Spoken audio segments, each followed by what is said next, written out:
Many hotels perfect don't cough on me shirt multiple times. I used to work in an airport hotel.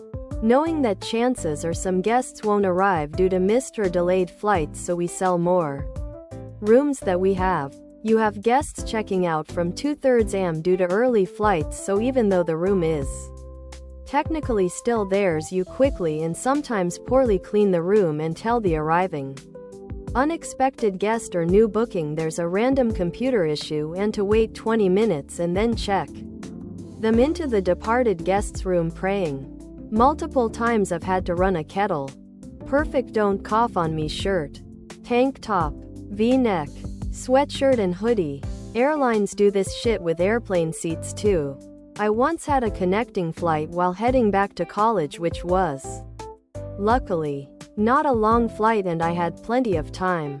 They pulled this crap and initially wanted perfect don't cough on me shirt someone to forego their seat for a $50 coupon.